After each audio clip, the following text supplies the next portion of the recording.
Hey, what's up, everyone? X. So Bitcoin is seeing a huge green candle today, and obviously this is not a surprise. We discussed this. We discussed the weekly bullish divergence.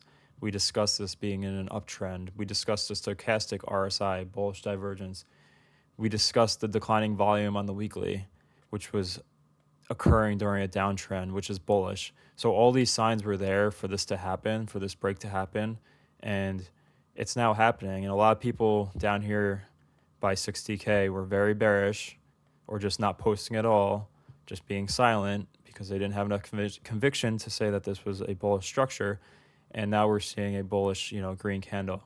And Bitcoin is close to 70,000. This is just a massive move, but I think this is just the start of something much bigger. I've been saying this, for the past few weeks. An uptrend, when you're in an uptrend, the likelier outcome is a continuation of the uptrend. But the bigger news today is Ethereum. And Ethereum is just seeing a massive candle now, and that is because the experts who have been telling you that the Ethereum ETF approval odds were about 10% or 20% or 25%, whatever it was, now are saying it's like a 75% chance it's going to be approved. So this was manipulation, and I said this at the time. I said it multiple times. If you look at my post back here, I was saying this for a while, that this was going to be manipulation.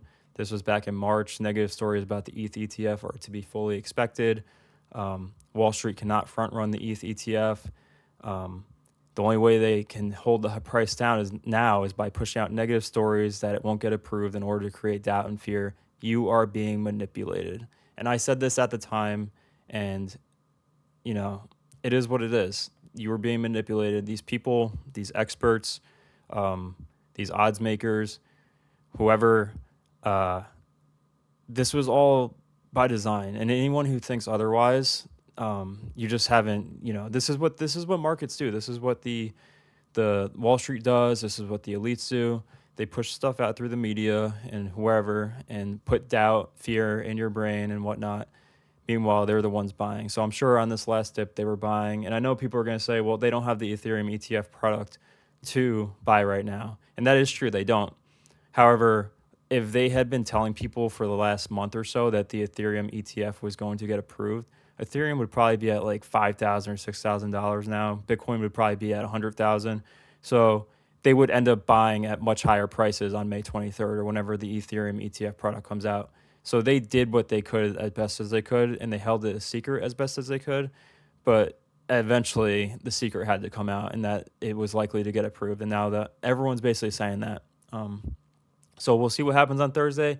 Maybe by some off chance it doesn't, but it just seems like everyone's saying that now, yeah, it's going to get approved. And there's reasons they're trying to claim, but it was manipulation. I told you this. BlackRock's record of ETF approvals was 576 to 1. It speaks for itself.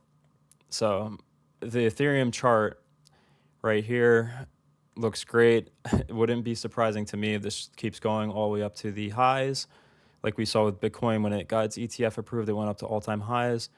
I think that will likely be the outcome of this, especially if it gets approved. I'm going to go to ETH BTC.